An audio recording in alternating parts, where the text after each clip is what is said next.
നമ്മളെല്ലാവരും ബഹുമാനപ്പെട്ട മുഖ്യമന്ത്രിയുടെ സർവതല സ്പർശിയായ ഒരു പ്രഭാഷണം കേട്ട് കഴിഞ്ഞിരിക്കുന്നു.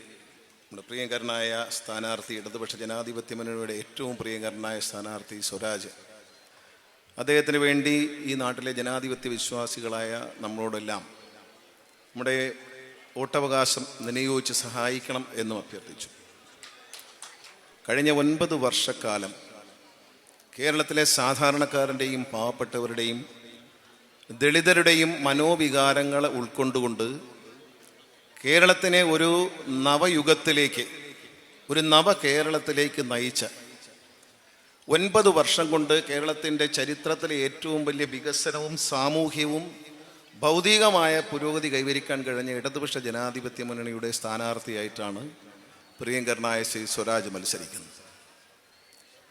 മതേതര വിശ്വാസികളുടെയും ജനാധിപത്യവിശ്വാസികളുടെയും മാത്രം വോട്ടുകൾ ഞങ്ങൾക്ക് മതി എന്ന് പറയുവാനുള്ള ആർജവം ഇന്ന് ഇന്ത്യയിൽ ഇടതുപക്ഷ ജനാധിപത്യ മുന്നണിക്ക് മാത്രമേ ഉള്ളൂ. കേരളത്തിൽ മാത്രമല്ല, ഇന്ത്യയിൽ നമുക്കേ ഉള്ളൂ. വർഗീയ ശക്തികളുടെ കരാളഹസ്തങ്ങളിൽ നിന്ന് ഈ രാജ്യത്തെ മോചിപ്പിക്കാൻ ഏറ്റവും വലിയ പരിശ്രമം നടത്തുന്നത് കേരളത്തിലാണ്. മറ്റെല്ലാ സ്ഥലത്തിലും വർഗീയ ശക്തികൾക്ക് സ്വാധീനം ചെലുത്താൻ കഴിയുമ്പോൾ അതിനനുവദിക്കാത്ത ഇന്ത്യയുടെ മൂല്യങ്ങൾ ഉയർത്തിപ്പിടിക്കുന്ന, നമ്മുടെ ജനാധിപത്യത്തിൻ്റെ മൂല്യങ്ങൾ ഉയർത്തിപ്പിടിക്കുന്ന, മതേതരത്വത്തിൻ്റെ മഹത്തായ ആശയങ്ങൾ ഉൾക്കൊള്ളുന്ന മലയാളി ഇന്ന് നിലമ്പൂരിൽ കണ്ടുകൊണ്ടിരിക്കുന്നത് മ്ലേച്ഛമായ പ്രചരണങ്ങളാണ്. മുഖ്യമന്ത്രി പറഞ്ഞതുപോലെ നമ്മുടെ എതിരാളികൾ നടത്തുന്നത് മ്ലേച്ഛവും നിന്ദ്യവും അതുപോലെ തന്നെ വളരെ നെഗറ്റീവായിട്ടുള്ള ഒരു പ്രചരണ പരിപാടികളാണ്. പക്ഷേ ഇടതുപക്ഷ ജനാധിപത്യ മുന്നണിയെ സംബന്ധിച്ച് നമ്മുടെ പ്രചരണ വിഷയങ്ങൾ ഈ നാടിൻ്റെ പുരോഗതിയാണ്. ഈ നാട്ടിലെ സാധാരണക്കാർക്കും ഈ നാട്ടിൽ ജീവിക്കുന്ന പാവപ്പെട്ടവർക്കും ഈ നാടിൻ്റെ പൊതുവികസനത്തിന് വേണ്ടി ഇടതുപക്ഷ ജനാധിപത്യ മുന്നണി ചെയ്തിട്ടുള്ള വികസന പ്രവർത്തനങ്ങളെ ഉയർത്തിപ്പിടിച്ചുകൊണ്ടാണ് സഖാവ് സ്വരാജിനായി നമ്മൾ വോട്ട് പിടിക്കുന്നത്. നമ്മുടെ എല്ലാം പ്രിയങ്കരനായ സ്ഥാനാർത്ഥി നിലപാടുകളുടെ രാജകുമാരനാണ്. ഇടതുപക്ഷം എന്ത് നിലപാടെടുക്കുന്നു ആ നിലപാടിനെ ഉച്ചസ്ഥായിയിൽ പറയാൻ തൻ്റെ ഇടം കാണിക്കുന്ന കരുത്തുറ്റ ഒരു ഭാവി വാഗ്ദാനമായ നേതാവാണ് ശ്രീ സ്വരാജ്. സ്വരാജിനെ വിജയിപ്പിക്കുക എന്നുള്ളത് സ്വരാജിൻ്റെ പ്രസംഗത്തിൻ്റെ അവസാനം പറഞ്ഞതുപോലെ സ്വരാജ് വിജയിച്ചു പോകേണ്ടത് സ്വരാജിൻ്റെ മാത്രം ആവശ്യമല്ല, ഇടതുപക്ഷ ജനാധിപത്യ മുന്നണി ആവശ്യമല്ല, ഈ നാട്ടിലെ ഓരോ നല്ലവരായ ജനങ്ങളുടെയും മനസ്സിൻ്റെ ആഗ്രഹമാണ്, ആവശ്യമാണ്. അതാണ് നമുക്ക് സാധിക്കാനുള്ളത്. 4 മിഷനുകൾ നടപ്പിലാക്കിയ ഇടതുമുന്നണി സർക്കാർ. വിദ്യാഭ്യാസ രംഗത്ത് നമുക്കറിയാം, കേരളത്തിൽ സ്വകാര്യ വിദ്യാഭ്യാസങ്ങൾ തഴച്ചു വരളുന്ന, സ്കൂളുകൾ തഴച്ചു വളരുന്ന ഒരു കാലഘട്ടത്തിൽ സെൽഫ് ഫൈനാൻസിങ് സംവിധാനങ്ങൾ സ്കൂളുകൾ മുതൽ കോളേജ് വരെ കേരളത്തിൻ്റെ വിദ്യാഭ്യാസ രംഗം പിടിച്ചടക്കുന്ന ഒരു കാലഘട്ടത്തിലാണ് 2016 സഖാവ് പിണറായി വിജയൻ നേതൃത്വം കൊടുക്കുന്ന ഇടതുപക്ഷ ജനാധിപത്യ മുന്നണി കേരളത്തിൽ അധികാരത്തിൽ വരുന്നത്. അന്ന് മുതൽ ഇങ്ങോട്ട് സാധാരണക്കാരൻ്റെയും പാവപ്പെട്ടവരുടെയും പട്ടികജാതിയിൽപ്പെട്ടവരുടെയും പട്ടികവർഗത്തിൽപ്പെട്ടവരുടെയും പണം കൊടുത്തു മക്കളെ പഠിപ്പിക്കാൻ നിവൃത്തിയില്ലാത്ത സാധാരണക്കാരുടെ മക്കൾ പഠിക്കുന്ന സർക്കാർ സ്കൂളുകളെ അത്യന്താധുനിക നിലവാരമുള്ള സ്കൂളുകളായി ഉയർത്തുകയും അവർക്ക് ഏറ്റവും നല്ല വിദ്യാഭ്യാസം കൊടുക്കാൻ കഴിയുകയും ചെയ്യുന്നതാണ് ഈ സർക്കാരിൻ്റെ ഏറ്റവും വലിയ നേട്ടം. നമ്മുടെ വിദ്യാഭ്യാസ മേഖല തകർന്നു പോവുകയായിരുന്നു. UDF ഭരിക്കുന്ന കാലത്ത് കേരളത്തിലെ വിദ്യാഭ്യാസ ശ്രമങ്ങൾ അടച്ചുപൂട്ടി നഷ്ടത്തിലോടുന്ന, നമ്മൾ നഷ്ടത്തിലോടുന്ന സാധാരണ കടകളും കച്ചവടവും ബിസിനസ്സും ഒക്കെയാണ്. പക്ഷെ വിദ്യാഭ്യാസം സർക്കാരിന് നഷ്ടമാണ്. പൊതുജനങ്ങൾക്ക്, പാവപ്പെട്ടവരെ മക്കൾക്കും നൽകുന്ന വിദ്യാഭ്യാസം സർക്കാരിന് നഷ്ടമാണ് എന്ന് കണ്ടെത്തി അത് അവസാനിപ്പിക്കാൻ ശ്രമിച്ചുകൊണ്ടിരുന്ന UDFിൽ നിന്നാണ് 2016 സഖാവ് പിണറായി വിജയൻ ഈ കയ്യിലേക്ക് ഈ നാടിൻ്റെ ചുമതല ഈ നാട്ടിലെ നല്ലവരായ ജനങ്ങളെ ഏൽപ്പിക്കുന്നത്. അവിടെ നിന്നിങ്ങോട്ട് കൃത്യമായ കണക്ക് പറഞ്ഞാൽ സ്വകാര്യ സ്കൂളുകളിൽ ഫീസ് കൊടുത്ത് പഠിച്ചിരുന്ന സാധാരണക്കാരൻ്റെ മക്കൾ, പണക്കാരനെന്നോ പാവപ്പെട്ടവനെന്നോ വ്യത്യാസമില്ലാതെ, ലോകത്ത് ജാതിമത വ്യത്യാസങ്ങളില്ലാതെ ഇനി അവശേഷിക്കുന്ന സോഷ്യലിസം, മതേതരത്വം അത് അവശേഷിക്കുന്ന ഒരേ ഒരു സ്ഥലം വിദ്യാലയങ്ങളെ ക്ലാസ് മുറികളും അവിടുത്തെ ബെഞ്ചുകളുമാണ്. അവിടെ മാത്രമാണ് ജാതി ഇല്ലാത്തത്, അവിടെ മാത്രം പണക്കാരനും പാവപ്പെട്ടവനും വ്യത്യാസമില്ലാത്തത്. ഈ സർക്കാർ എയ്ഡഡ് സ്കൂളുകളിലേക്ക് 5 ലക്ഷം കുഞ്ഞുങ്ങളെ സ്വകാര്യ സ്കൂളുകളിൽ നിന്നും മടക്കിക്കൊണ്ടുവരാൻ കഴിഞ്ഞു വന്നതാണ് സഖാവ് പിണറായി വിജയൻ്റെ നേതൃത്വത്തിലുള്ള 1ാം പിണറായി സർക്കാരിൻ്റെ ഏറ്റവും വലിയ നേട്ടം. നമുക്കറിയാം, അത് കഴിഞ്ഞ പ്രതിസന്ധികൾ മാത്രമായിരുന്നു ഈ സംസ്ഥാനം നേരിട്ടത്. 2018 മഹാപ്രളയത്തിൻ്റെ ദുരിതം നല്ലതുപോലെ അതിൻ്റെ വിഷമങ്ങൾ ഏറ്റവും കൂടുതൽ അനുഭവിച്ച ഒരു സ്ഥലമാണ് നിലമ്പൂരിലെ ജനങ്ങൾ.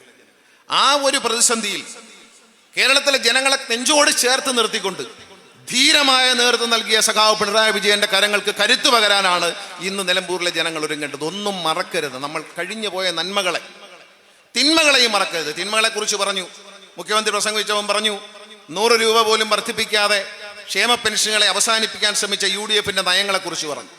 ഞെക്കിയും ഞെരുങ്ങിയും 600 രൂപയായി വർദ്ധിപ്പിച്ചിട്ട് 18 മാസം അത് കൊടുക്കാതെ പിടിച്ചു വെച്ച, കടലാസിൽ എഴുതി വെച്ച UDF-ന്റെ ഭരണത്തെക്കുറിച്ച് ബഹുമാനപ്പെട്ട മുഖ്യമന്ത്രി പ്രസംഗത്തിൽ സൂചിപ്പിച്ചു. അതുപോലെയല്ല, പറയുന്ന വാക്കുകൾക്കപ്പുറം ഒരു തെരഞ്ഞെടുപ്പിൽ നമ്മൾ എടുത്തു നോക്കിയാൽ എന്താണ്, പണ്ടൊക്കെ നമ്മൾ എവിടെ ചെന്നാലും തെരഞ്ഞെടുപ്പിന്റെ ഏറ്റവും വലിയ തമാശ എന്ന് പറയുന്നത് പ്രകടന പത്രികയാണ്. ഏറ്റവും വലിയ തമാശ എന്താണ്? പ്രകടന പത്രിക. ജനങ്ങളെ പറ്റിക്കാൻ വാഗ്ദാനങ്ങളുടെ ഒരു പുസ്തകം ഇറക്കി എന്ന് പുച്ഛത്തോടെ ജനാധിപത്യത്തിൽ ഇന്ത്യ മുഴുവൻ ജനങ്ങൾ പറഞ്ഞിരുന്ന ആ പ്രകടന പത്രിക, അതിൽ പറഞ്ഞ കാര്യങ്ങൾ മുഴുവൻ ഏതാണ്ട് 100%, 99.9% കാര്യങ്ങളും ഒന്നാം പിണറായി സർക്കാരിന് നൽകാൻ കഴിഞ്ഞു ജനങ്ങൾക്ക്. ഇല്ലേ? ആലോചിച്ച് നോക്കൂ. അതിൽ പറഞ്ഞ 600 കാര്യങ്ങൾ ബഹുമാനപ്പെട്ട മുഖ്യമന്ത്രി എടുത്തു പറഞ്ഞു. രണ്ടാം പിണറായി സർക്കാരിന് വേണ്ടി കൊന്ന പ്രകടന പത്രികയിൽ ഏതാണ്ട് ഈ ദിവസം വരെ 4 വർഷം പിന്നിടുമ്പോൾ സർക്കാർ അതിലെ 95% കാര്യങ്ങളും കേരളത്തിലെ ജനങ്ങൾക്ക് വേണ്ടി വാഗ്ദാനങ്ങൾ പാലിച്ചുകൊണ്ട് നടപ്പിലാക്കി കഴിഞ്ഞു. ഇന്ത്യയിൽ ഏതെങ്കിലും ഒരു സർക്കാർ ഇന്ത്യയുടെ ചരിത്രത്തിൽ തെരഞ്ഞെടുപ്പിന് വേണ്ടി ഇറക്കിയ പ്രകടന പത്രിക എടുത്തു വെച്ചുകൊണ്ട് ജനങ്ങളോട് പറയുകയാണ്, നിങ്ങൾ ഈ പ്രകടന പത്രിക വിലയിരുത്തൂ, ഇത് നോക്കി മാർക്കിടൂ, ഇത് വെച്ച് നമ്മൾ പ്രോഗ്രസ് കാർഡ് പ്രസിദ്ധീകരിക്കാം എന്ന് പറയാനുള്ള ആർജവും ധൈര്യമുള്ളത് ഇടതുമുന്നണി സർക്കാരിന് മാത്രമാണ് ഇന്ത്യയിൽ എന്ന് അഭിമാനത്തോടെ ഓർക്കണം. ഈ സർക്കാർ ആരോഗ്യരംഗത്ത് കൊണ്ടുവന്ന പരിഷ്കാരങ്ങൾ നമുക്കറിയാം. നമ്മുടെ പ്രദേശത്തെ പ്രാഥമിക ആരോഗ്യ കേന്ദ്രങ്ങളിൽ പോയാൽ തലവേദനയ്ക്ക് പോലും മരുന്ന് പുറത്തേക്ക് എഴുതുന്ന ഒരു കാലമായിരുന്നു UDF സർക്കാരിന്റെ കാലം, 2001 മുതൽ ഇങ്ങോട്ട്. പക്ഷേ ഈ സർക്കാർ വന്നതിന് ശേഷം കോവിഡ് മഹാമാരി ഇന്ത്യയും ലോകത്തെയും ആകെ വരിഞ്ഞു മുറുക്കി ലോകമാകെ സ്തംഭിച്ചപ്പോൾ നമ്മുടെ ആശുപത്രിയിൽ നമ്മൾ അന്നുവരെ കേട്ടിട്ടില്ലാത്തൊരു സാധനമുണ്ട്. എന്താണെന്നറിയാമോ? സാനിറ്റൈസർ. ഗ്ലൗസൊക്കെ നമ്മൾ കണ്ടിട്ടുണ്ട്. സാനിറ്റൈസർ, ക്വാറന്റൈൻ ചെയ്യുക, ലോക്ക്ഡൗൺ ചെയ്യുക, ഇതൊന്നും നമ്മൾ കേട്ടിട്ട് പോലും ഇല്ലാത്ത കാര്യങ്ങളാണ് ഈ നാട്ടിൽ നടന്നത്. ആ സമയത്ത് എല്ലാവരും സാനിറ്റൈസർ ഉപയോഗിച്ച് കൈ ശുദ്ധീകരിക്കണം എന്ന് പറയുമ്പോൾ കേരളത്തിലെ ഓരോ പ്രാഥമിക ആരോഗ്യ കേന്ദ്രത്തിലും, താലൂക്ക് ആശുപത്രിയിലല്ല, ജില്ലാ ആശുപത്രിയിലല്ല, മെഡിക്കൽ കോളേജിലല്ല, പ്രാഥമിക ആരോഗ്യ കേന്ദ്രങ്ങളും അന്ന് സാനിറ്റൈസർ ഉണ്ടായിരുന്നു. അത്രത്തോളം കൃത്യമായി മരുന്നുകളും സാധനങ്ങളും വാങ്ങി സൂക്ഷിച്ച് സാധാരണക്കാരായ ജനങ്ങൾക്ക് രാവിലെ 9 മണി മുതൽ വൈകിട്ട് 7 മണി വരെ ഡോക്ടറെ നൽകിക്കൊണ്ട് പൊതു ആരോഗ്യ രംഗത്തെ കൈപിടിച്ചുയർത്തിയ സർക്കാരാണ് സഖാവ് പിണറായി വിജയൻ നേതൃത്വം കൊടുക്കുന്ന ഇടതുമുന്നണി സർക്കാർ എന്ന അഭിമാനത്തോടെ ഞങ്ങൾക്ക് പറയാൻ കഴിയും. എവിടെയും പറയാം. ശരിയല്ലേ? കോവിഡ് വന്നു. ഇന്ത്യയുടെ തലസ്ഥാനമായ ഡൽഹിയിലടക്കം BJP ഭരിക്കുന്ന സംസ്ഥാനങ്ങളിൽ, മറ്റ് സംസ്ഥാനങ്ങളിൽ ഒരിറ്റ് ഓക്സിജൻ കിട്ടാതെ ശ്വാസം മുട്ടി മനുഷ്യൻ മരിക്കുന്ന കാഴ്ച കണ്ടവരാണ് നമ്മൾ. ദൃശ്യമാധ്യമങ്ങളിലൂടെ ഡൽഹിയിലും മറ്റും ആശുപത്രിയുടെ മുറ്റത്ത് വന്ന് കിടക്കാൻ സ്ഥലമില്ലാതെ ഓക്സിജൻ കിട്ടാതെ ഓട്ടോറിക്ഷയിലും സ്കൂട്ടറിലും കാറിലും ഇരുന്ന് ശ്വാസം മുട്ടി മരിച്ച മനുഷ്യ ജീവനുകൾ കണ്ടവരാണ് നമ്മൾ. കേരളത്തിൽ അങ്ങനെയാണോ? മരിച്ച ഓരോരുടെയും മൃതദേഹത്തിന് ആദരവ് നൽകി കൃത്യമായി അവരുടെ സംസ്കാര ചടങ്ങുകൾ നടത്താൻ നമുക്ക് കഴിഞ്ഞു. എല്ലാ പരിമിതികളെയും മറികടന്നുകൊണ്ട് നമുക്ക് കേരളത്തിൽ ഈ ഒരു കോവിഡ് മഹാമാരിയെ നേരിടാൻ കഴിഞ്ഞു. ആവശ്യത്തിന് ഭക്ഷണം, പാവപ്പെട്ടവരായ വൃദ്ധരായ അച്ഛനമ്മമാർ ഒറ്റയ്ക്ക് താമസിക്കുന്ന വീടുകളിൽ പൊതു അടുക്കളയുണ്ടാക്കി അവിടെ നിന്നും ഭക്ഷണം പാചകം ചെയ്ത് പൊതിഞ്ഞ് കൃത്യസമയത്ത് അവിടെ എത്തിച്ചു കൊടുത്ത് പട്ടിണി മാറ്റിയ പിണറായി വിജയൻ തെരുവിലലയുന്ന നായ്കൾക്ക് പോലും, മൃഗങ്ങൾക്കും ഭക്ഷണം കൊടുക്കണമെന്ന് ആഹ്വാനം ചെയ്ത പിണറായി വിജയൻ എന്താണ് 2018 മറ്റൊരു കാര്യം പറയാൻ വിട്ടുപോയത്, വിടാൻ പാടില്ല. കാരണം 2018 വെള്ളപ്പൊക്കം വന്നപ്പോൾ നമ്മുടെ നാട്ടിൽ എല്ലാം നഷ്ടപ്പെട്ടു. ഒരുപാട് ആളുകൾക്ക് അവരെല്ലാം അഭയാർത്ഥി ക്യാമ്പുകളിലേക്ക് മാറി. അപ്പോൾ എന്താണ് സംഭവിച്ചത്? ഈ അഭയാർത്ഥി ക്യാമ്പുകളിലേക്ക് സാധനങ്ങൾ സംഭാവന ചെയ്യാൻ ജനങ്ങൾ തയ്യാറായി. പണ്ടൊക്കെ ഈ ഒറീസയിൽ നിന്നൊക്കെ ആന്ധ്രയിൽ നിന്നൊക്കെ ആൾക്കാർ നാട്ടിൽ വരും, ഒരു പേപ്പറൊക്കെ ആയിട്ട്. വെള്ളപ്പൊക്കം ഉണ്ടായി. വെള്ളപ്പൊക്കത്തിൽ പഴയ തുണി, പഴയ പുതപ്പ്, പഴയ ചെരുപ്പ്, പഴയ മെത്ത, തലേണ എല്ലാം കൊടുക്കും.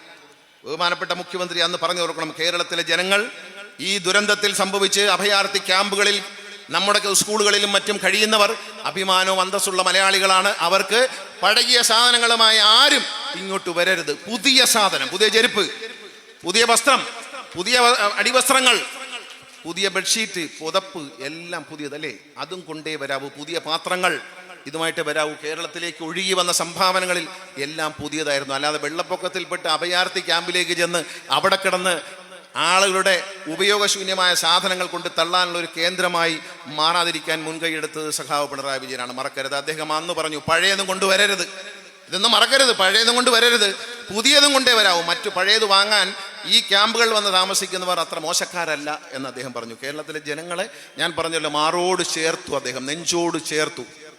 ആ ഒരു സംരക്ഷണം, പിണറായി വിജയൻ എന്ന കരുത്തുറ്റ നേതാവിന്റെ സംരക്ഷണം. ഞാൻ ഈ അടുത്ത് നിലമ്പൂരിൽ തന്നെ പ്രസംഗിച്ച് പറഞ്ഞു, ഇവിടെ ചിലർ പറഞ്ഞ് പ്രചരിപ്പിക്കുന്നത് പിണറായിസം ഉണ്ടെന്നാണ്. അതെ, ഇതാണ് പിണറായിസം. 2018 ജനങ്ങളെ നെഞ്ചോട് ചേർത്ത് പിടിച്ച പിണറായി വിജയന്റെ പിണറായിസം അതാണ്.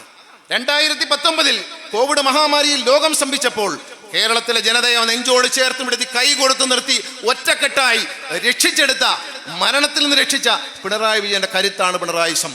അതാണ് ഇടതുപക്ഷ മുന്നണിയുടെ കരുത്ത്, അതാണ് ഇടതുപക്ഷ മുന്നണിയുടെ നേതൃത്വം, അതാണ് ഇടതുപക്ഷ മുന്നണിയുടെ കാഴ്ചപ്പാട്. ആ കാഴ്ചപ്പാടുകളെ നമ്മൾ മറക്കരുത്.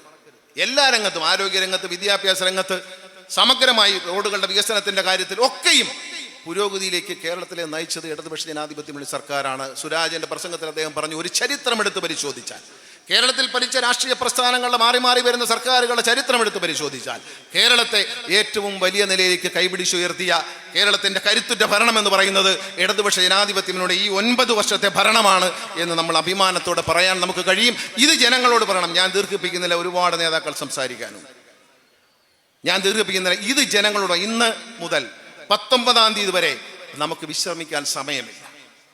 നമ്മുടെ വാക്കുകളിൽ, നമ്മുടെ പ്രവൃത്തികളിൽ, നമ്മുടെ ഫോൺ സന്ദേശങ്ങളിൽ, നമ്മുടെ അയൽവക്കക്കാരോട്, സുഹൃത്തുക്കളോട്, ബന്ധുക്കളോടൊക്കെയും നമ്മൾ പറയേണ്ടത് സ്വരാജിനെ അരിവാൾ ചുറ്റിയ നക്ഷത്ര അടയാളത്തിൽ വോട്ട് ചെയ്ത് വിജയിപ്പിക്കണം. ഇത് നമ്മുടെ ആവശ്യമാണ്. സ്വരാജിന്റെ വിജയം നമ്മുടെ വ്യക്തികളുടെ വിജയമാണ്, പാവപ്പെട്ടവന്റെ വിജയമാണ്, സാധാരണക്കാരന്റെ വിജയമാണ്, മതേതര വിശ്വാസികളുടെ വിജയമാണ്. ഇതാണ് പറയേണ്ടത്.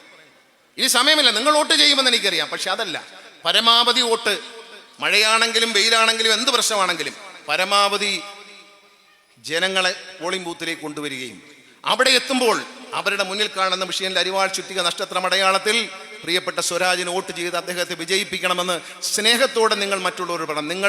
നിങ്ങൾ ഒരാൾ പറഞ്ഞാൽ 10 പേര് കേൾക്കും, ഏറ്റവും കുറഞ്ഞത്. നിങ്ങളിൽ ഒരാൾ പറഞ്ഞാൽ 10 പേര് കേൾക്കും. ഈ മുമ്പിലിരിക്കുന്ന കുഞ്ഞുങ്ങൾ പറഞ്ഞാൽ 20 പേര് കേൾക്കും, 20 പേര് കേൾക്കും. അത്രയ്ക്കും ശക്തിയുണ്ട് നിങ്ങളുടെ വാക്കുകൾക്ക്, നിങ്ങളുടെ ആത്മാർത്ഥതയ്ക്ക്, നിങ്ങളുടെ സത്യസന്ധതയ്ക്ക്. അത് മുൻനിർത്തിക്കൊണ്ട് ഇനിയുള്ള ദിവസങ്ങളിൽ 19-ാം തീയതി പുലരുന്ന അവസാനിക്കുന്നവരെയും പോളിംഗ് അവസാനിക്കുന്നവരെയും എല്ലാ മര്യാദകേടുകളും കാണിക്കാൻ കഴിയുന്നവരാണ് നമ്മുടെ എതിരാളികളെന്ന് മനസ്സിലാക്കിക്കൊണ്ട്, എന്ത് വൃത്തികേടുകളും പ്രചരിപ്പിക്കാൻ, എന്ത് അസത്യവും പ്രചരിപ്പിക്കാൻ ലജ്ജയില്ലാത്തവരാണ് നമ്മുടെ എതിരാളികളെന്ന് മനസ്സിലാക്കിക്കൊണ്ട് നമ്മൾ വളരെ കരുതലോടെ മുന്നോട്ട് പോകണം. ഓരോ വോട്ടും വിലപ്പെട്ടതാണ്. ആ ഓരോ വോട്ടുകളും ഇടതുപക്ഷ ജനാധിപത്യ മുന്നണിക്ക് അനുകൂലമായി നമ്മുടെ സ്ഥാനാർത്ഥി ശ്രീ സ്വരാജിന് നമ്മുടെ ശ്രമഫലമായി വൻ ഭൂരിപക്ഷം നൽകി അരിവാൾ ചുറ്റിയ നഷ്ടത്തിൽ വോട്ട് രേഖപ്പെടുത്തി വിജയിപ്പിക്കണമെന്ന് എല്ലാവരോടും അഭ്യർത്ഥിച്ചുകൊണ്ട് എല്ലാവിധ നന്മകളും വിജയങ്ങളും ആശംസിച്ചുകൊണ്ട് ഞാൻ എൻ്റെ വാക്കുകൾ ചുരുക്കുന്നു. നന്ദി, നമസ്കാരം, ജയ് ഹിന്ദ്.